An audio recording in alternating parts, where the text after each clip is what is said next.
She hit the tequila a little too hard. She got a little too drunk. Yeah, she publicly danced. Yeah. She publicly danced. Jinx. We said the same thing at the same time. I just like the term publicly danced, like it's a crime. She danced publicly. And I really meant it in a way to shame her for it.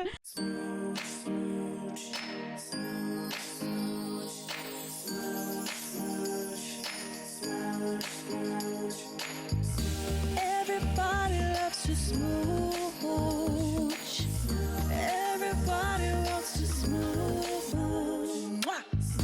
Everybody loves to smooch. It's a smooch fest. Everybody wants to smooch. It's a smooch fest. Hello, welcome to Smooch Fest, a podcast about kissing, and I have here a very special guest, a writer, performer in LA, hot person in LA, fellas, Katie Chilson. Hi, Lena. Thank you for having me. Thanks for being here. It feels just like old times. Feels just like old times. Yes, as some of you may know and recognize, this is Katie, my former co-host from the podcast RomCom Effect that we did years ago. Pre-pandemic, a different world, but yeah. We would cover rom-coms and rewatch them with guests, and it was really fun. So much fun. If you enjoy this dynamic, hey, those episodes are still up. Listen to it. It's the RomCom Effect on Spotify and all audio platforms. All of them. Yeah. Well, how you been, girl? Oh my gosh, it's so good. We haven't talked since the last podcast episode. No, we're not friends in real life. We don't see each other regularly or watch all of the Bachelor franchises together. No, we didn't see each other yesterday watching Bachelor in Paradise. Well, I'm glad to have you here. So, Katie, you know this about me because we've talked about it a lot, but I have a sickness where I need people to kiss on screen in front of me for every art medium, every visual medium. And I get upset when they don't. Mm-hmm. And this is diagnosed. I've talked to my therapist about it many times. How do you feel about like kissing scenes in pop culture? Do they give you the will to live like they do me? You know? Well, first of all, I love that it like gives you life force to see people kiss on screen. Yeah. I have to say that when I was a kid, I would cover my eyes when people would kiss on screen. It's so funny. And it's funny because I think like in my heart of hearts, I wanted to see the kiss and I thought it was very romantic, but I was like embarrassed. I felt like I was intruding, you know? It was like a private moment that I was bearing witness to. And I remember thinking like, how do they make it look so real when these people aren't actually in a relationship? They're actors. So like, how do they make it look like they're actually kissing? Because of course you couldn't possibly kiss someone that you're not in a relationship with or have feelings for. This is like, it's a stage 6-year-old kiss. me. It's different. Yeah. Like you don't actually punch someone right in a movie. It's a so stunt. You don't actually kiss them in a movie was my thinking at, like kindergarten, That's first grade adorable. level.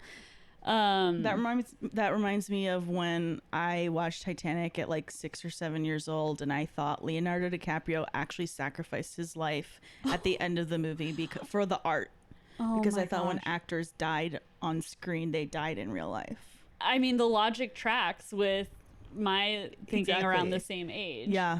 I also had a hard time discerning between live action and animation. Like when you're a kid, it's just like a movie. I was like, I don't know if this is real or if it's drawn.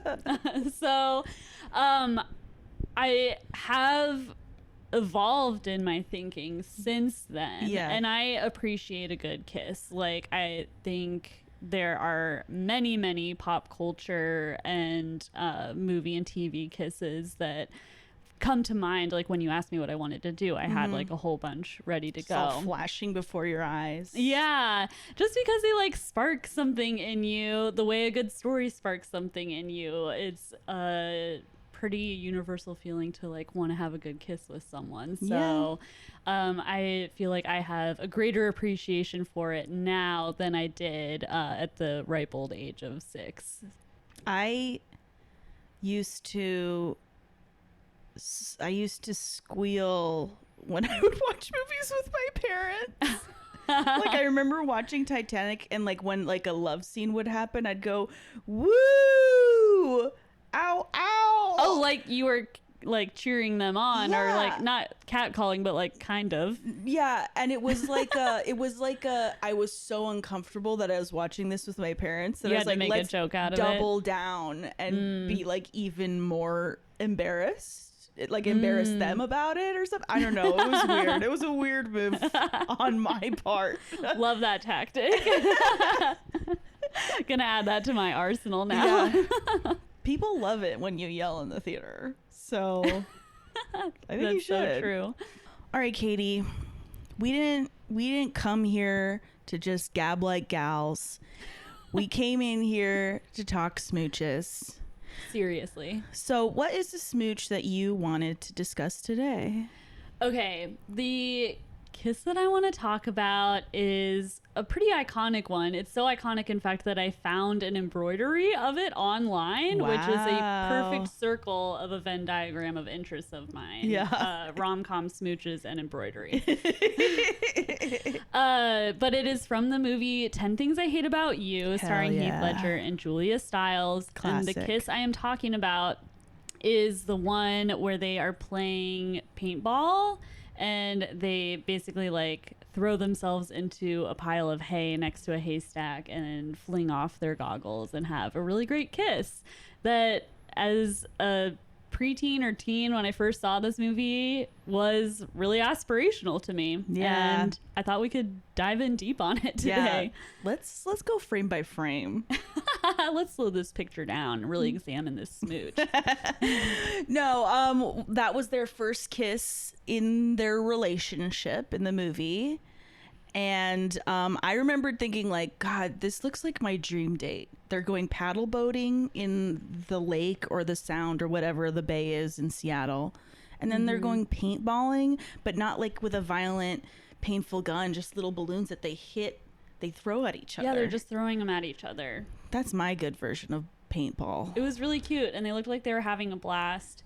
And I think it's important to note that there was a really emotionally pivotal scene when they were on the paddle boat. Oh, yeah. So right before this kiss happened, they set up the emotional stakes so that this kiss really paid off in a big way, especially because if you backtrack even further, Kat had tried to kiss Patrick Right. in the car when he treated her very kindly at a party where she hit the tequila a little too hard. Got a little too drunk. Yeah, she threw publicly ass. danced. Yeah. She publicly danced. Jinx, we said the same thing at the same time. I just like the term publicly danced like it's a crime. She danced publicly. And I really meant it in a way to shame her for it. No, she actually crushed it. As you said, She she did threw crush it. ass. Yeah. And then she threw up. And because she we see her for the first time make herself vulnerable and be rejected, she turns away from him, but she gives him a second chance essentially, and he takes her out on this really great date, and they have a conversation on the paddle boards, or not paddle boards, the boats. paddle boat. Yeah. My parents live on a lake. You get all your water sports mixed up. They moved there after all of their children left home. So they're on the paddle boat, and they have a conversation where they're both equally vulnerable for the first time, because they're two really stoic characters. So you see them kind of emotionally unbuttoned before we get to this kiss. So I think Yeah. that's part of the reason why I love it so much, is because it has that emotional payoff that was set up so brilliantly. Mm-hmm. And then also, if you want to like dissect it smooch wise, it's a really good kiss. Like, Yeah. do you want to set up how it kind of happens? I just love because they're like in the middle of playing paintball and like really roughhousing with each other. He full on tackles her Yeah. into the hay. Yeah, he pulled her down into Yeah. the hay, and you're like, "Whoa, dude!" But then he like tenderly like puts the paint smeared hair out of her face, leans in and kisses her. And even in the midst of that, she kind of like rips off her goggles. Yeah. He takes his and Throws flings them up. them. That was, I forgot that. Yeah. Very important detail. He's like, I don't care anymore. Yeah. Fling. It was like cute, dramatic moment on his part of Yeah. like really making a meal out of it. Yes. And yeah, then they just have like a really good smooch and we crane out. And it's beautiful Gasworks Park in Seattle. That movie really showcased Seattle in a really beautiful way that made me want to Yes. go again. It really did. And somehow they shot on all sunny days. Yeah, that's crazy. You watch that movie They and shot you're that like, in the summer, yeah. and it was very nice. Yeah. Oh, okay. So speaking of, did you know that this is Julia Stiles' first on-screen kiss? I think I had heard Yeah. that before. And it was his first like movie role, I think, ever. You might be right. So they were both kind of new. Yeah. But like, how iconic to have that be your first on-screen kiss. Yeah. Good for Julia Stiles. Yeah, and she said in interviews that he was like very supportive and respectful and sweet about it. Makes us love Which and she miss said him even more. She said, "Now that I've been acting for much longer, I can see how special that was." Oh. Which makes you wonder, what did the other male co-stars put her through in future movies? You know, She deserves the best. she deserves the best. I miss her. What's she up to? Julia, what are you up to? Make another rom-com, please. I do think she's doing something. Anyway. Oh, another thing I wanted to talk about. Yeah. The song choice during that scene. Yeah. Because Kat, I feel like part of the reason Julia Stiles' character Kat is so iconic and spoke to so many in the 90s, to women especially, is because she's like not a bad girl, but like a girl who doesn't care about the male gaze, Gaze, where she's just like, I read the bell jar, I go to female punk band concerts, I don't really care what guys think, I swear, I yell, I wear Doc Martens. Could she be gay in college? Probably. But at this point in her life, And she's going to Sarah Lawrence. she's going to Sarah Lawrence. So yeah, it's like she's just like such a, would you say bad girl? No, I would just say like, Well, I think it's Riot Girl Yeah. aesthetic. And Yeah. I remember reading or seeing an interview with Kristen Kiwi Smith, who co-wrote the movie. And, fabulous writer so many of Legally Blonde, Legally Blonde, House Bunny. House Bunny, and the Amanda Bynes Channing Tatum. Oh yeah, she's all Shakespeare. that. No. She's the man. Whoops. Another movie I've seen dozens of times. Yeah. And also co-written by William Shakespeare, like this one. Yeah. And by co-written, we mean based on. Yeah. But I think that she had said that she wanted to put that Riot Girl theme in there, and it also lent itself really to sort of the like exactly all the things you're saying. Like, she doesn't care about the male gaze. She it's based on the play The Taming of the Shrew, so there is something very much aligned with women being labeled a shrew and the history of what the like Riot Girl is. Yeah. And so I think it lent itself perfectly to that. And we also got an amazing soundtrack because of it. Yeah, we did Letters to Cleo. Yes. Yeah. And I think that type of music is specific to Seattle in a way too. So it just like bolstered the location of it all. Yeah. But in the song that's actually playing when they kiss, there's like a lyric. It's like, I'm surprised that nobody's ever told you before that you're lovely and you're perfect and that somebody wants you. Yes. And I feel like those lyrics, like when I'm like 12 years old watching this movie for the first time and I'm like, I am a weird girl that guys don't have crushes on. You know, like I was like, finally somebody sees her. Maybe this could be me in the future. Like, totally. It was just so hitting that demographic. He likes her for all the reasons that everyone else kind of ostracizes her. Yeah. And I think that's an incredibly relatable character to have. They were both outsiders in the movie.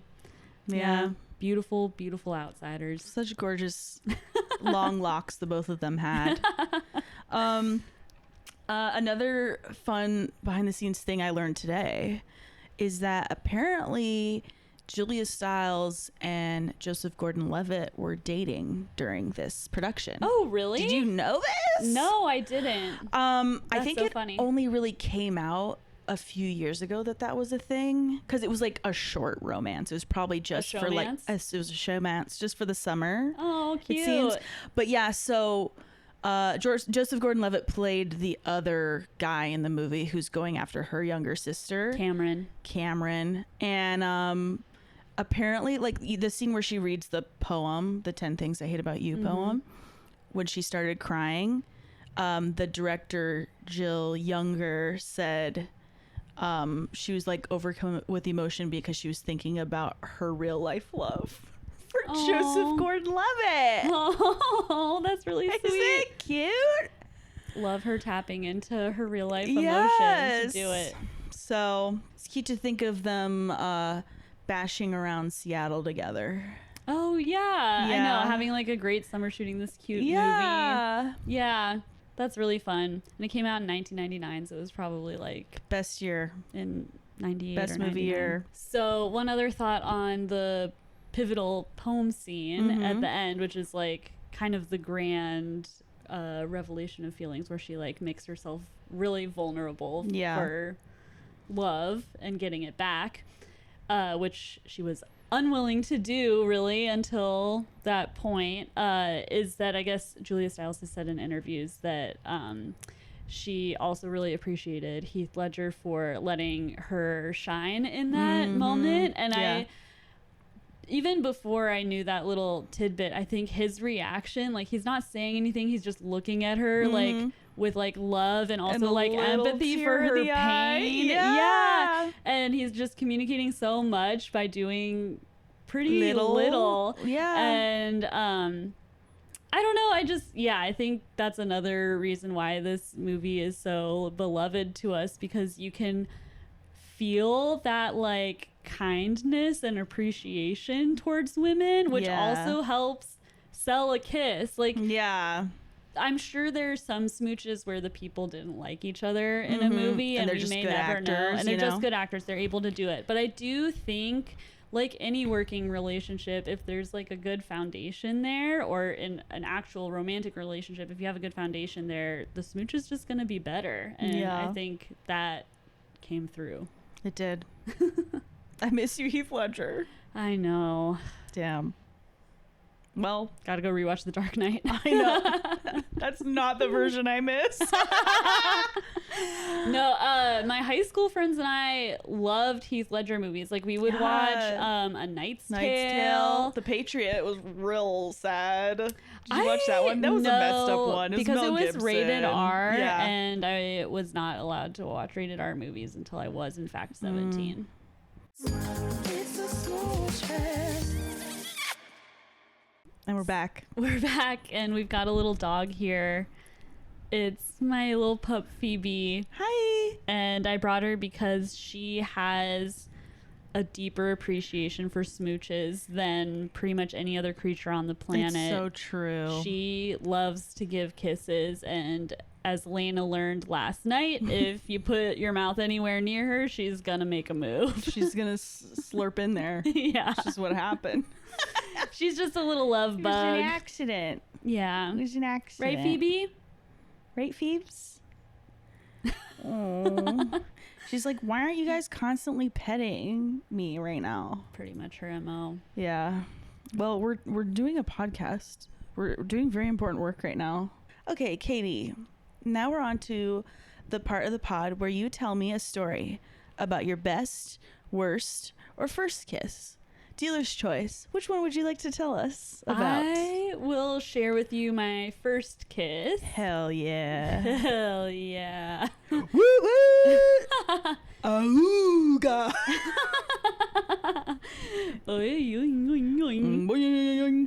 Okay. All right, so my first kiss was in junior year of high school. I was a little bit of a late bloomer, so I didn't get around to it until later in high school. Okay. But I met... No shame in that. No, not at all.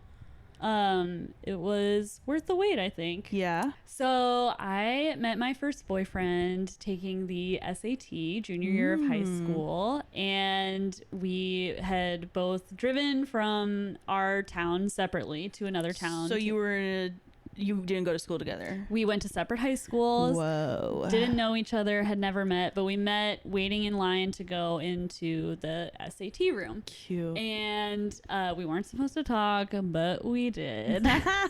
And hit it off, but we didn't exchange numbers. And so there was some school dance or school function that night, and I was telling my friends, I was like, I met this really cute guy, and we were like totally hitting it off, but I don't know, I only know his first name, and I know this and this and this about him. And my friend that I had known since like second grade was like, oh yeah, I think we like swim together. And so he anyway got us connected, and it was really cute. And so we like started going out, and on one of our first dates we went to the movies and we saw Good Luck Chuck. What?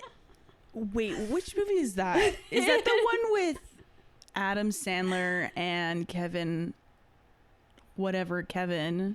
pretending to be gay? Married? No, it's worse. It's worse.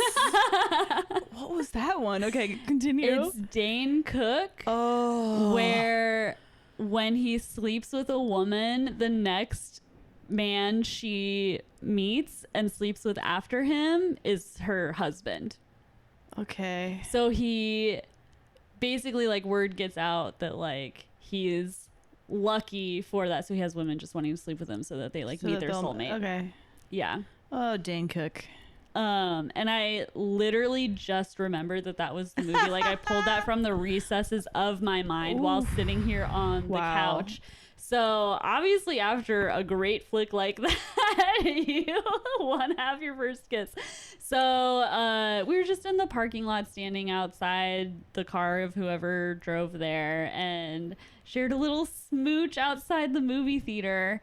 And it was a movie theater where I wound up working, and we were in the back of the movie theater. So when I worked at that movie theater, whenever I took the trash out, I'd look in that parking lot and be like, dang, that's where I had my first kiss. Oh, that's cute. And it was nice because I liked him. Yeah. And it was at a place I love, the movie theater. She wants to be back in the action again. Yeah. Phoebe's back. Welcome back. Welcome back. And yeah, it was just like kind of like a nice, wholesome first kiss. That's sweet. I like that.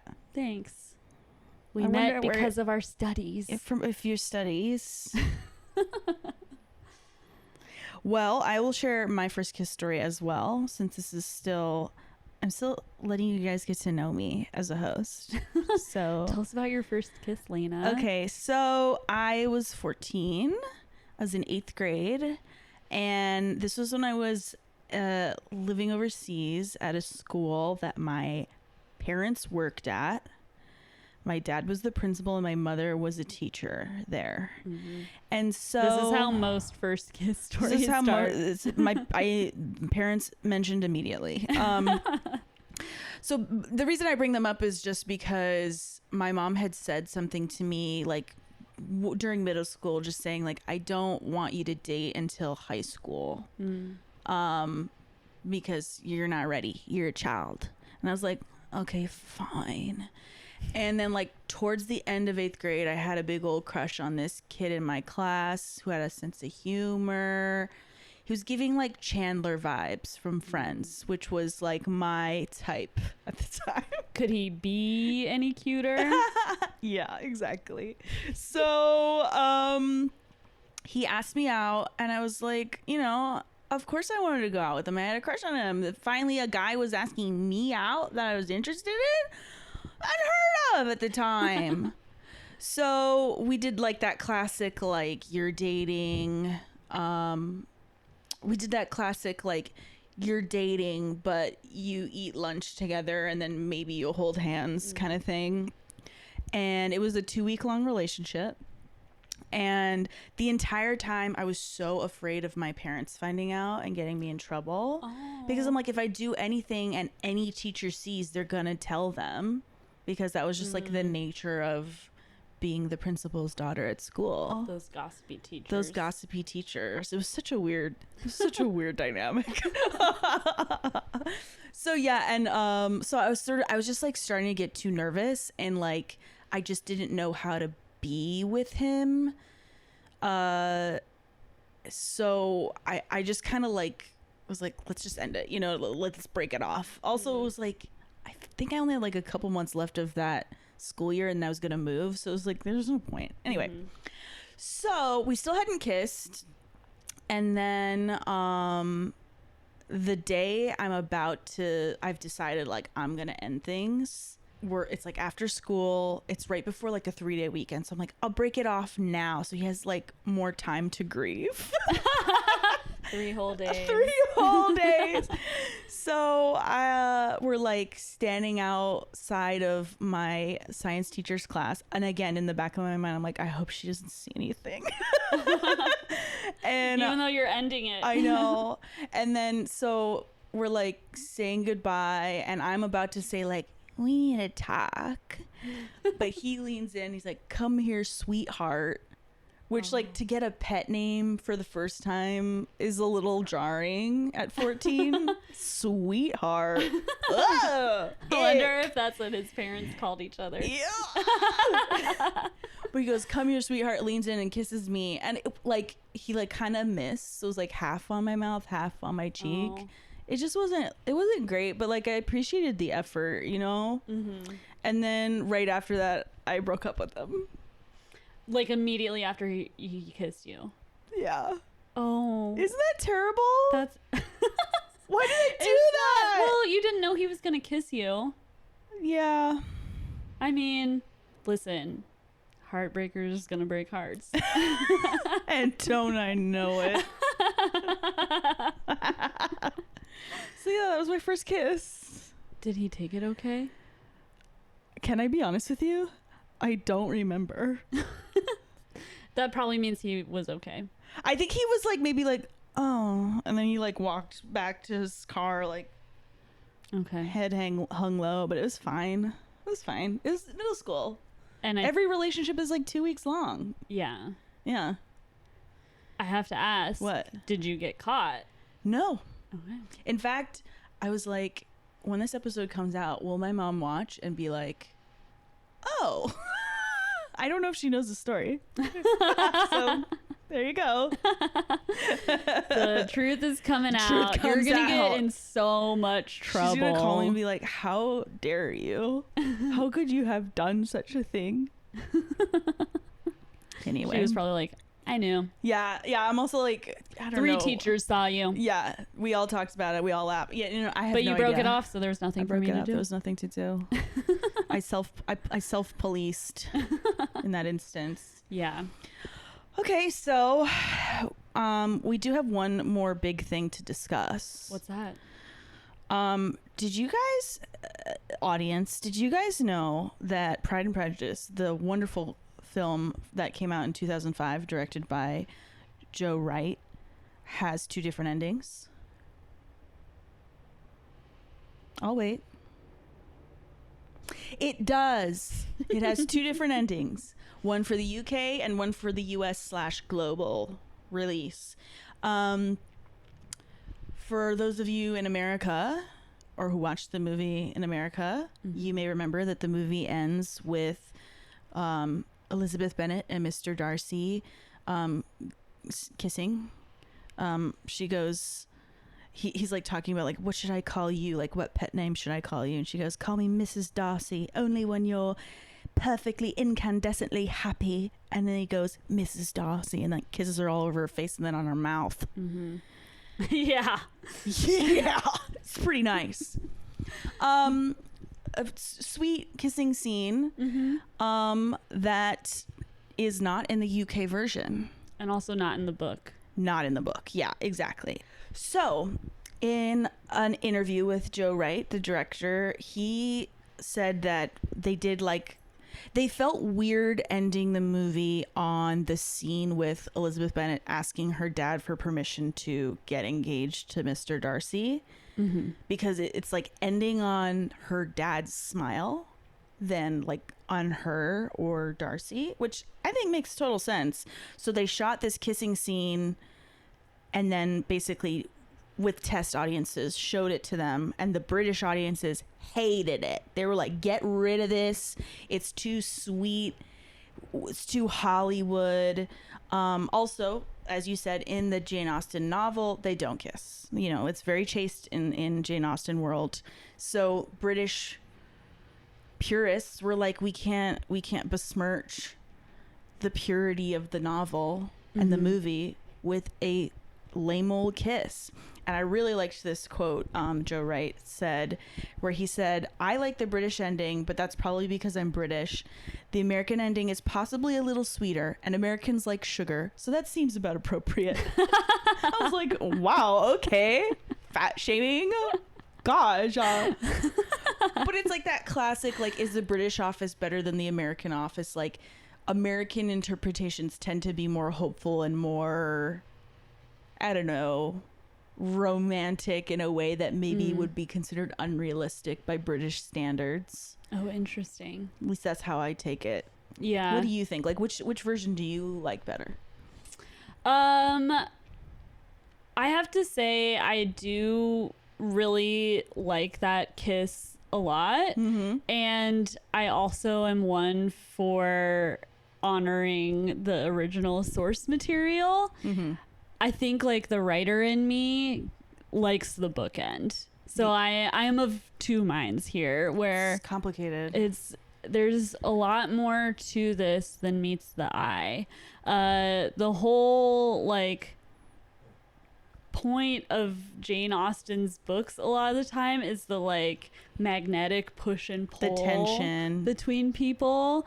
And so to like get that resolution is a little against what her writing is, but at the same time, I am American. I love sugar, and I love a bookend to close things off. And also just like if we're talking structurally what this kiss is, it's very romantic. Like the fact that he like kisses her forehead, her cheeks, her nose, and then her mouth, it's like it's a very romantic kiss, and I think meets the sort of like chasteness of, I wouldn't say it's like sexually charged. It's more sweet. Yeah, it's very romantic, and the whole scene is still her sticking to like what her own strong-willed mind in it, because she's like flirtingly disagreeing with him about something, and then he's flirting back. So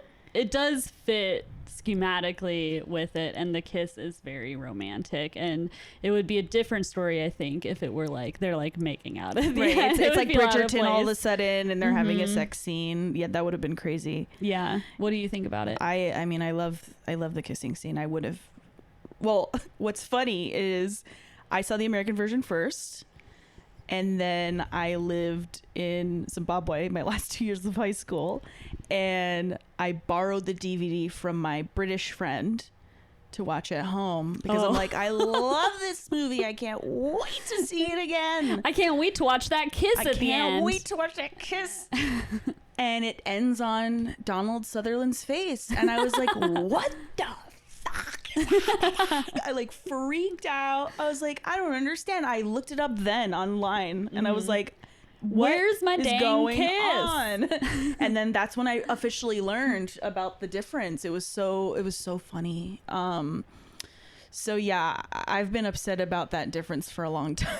But I get it. Like, I get it. I get the criticism. But I guess to that, I would just say, like, yeah, it's a movie interpretation of a book. They deviate from the book in other areas too. You know what I mean? Like, the cinematography is more dramatic than the book. Obviously, there's no cinematography in the book, but there's just like They a used tone. moving pictures. Yeah. Way different than the book. Yeah, they had costumes and stuff, but I don't know. I feel like the tone of that version is a little more dramatic, I guess. Than the book? Yeah, a little bit more like interior, where she's just like standing at a cliffside looking at beautiful stuff, thinking. I feel like, and the music was so beautiful too. It was just like, I don't know, less parlor drama and more like woman going on walks and thinking about her life. Yeah. You know? Mm-hmm. Yeah. So why can't she kiss too? I get that. It's funny you bring up the cinematography though, because I had written several essays in college about cinematography in Joe Wright movies. Yes. Because what were his others? His Atonement. I wrote at least one paper about the Dunkirk Steadicam scene. Oh, he did Dunkirk. No, he didn't. No, in Atonement.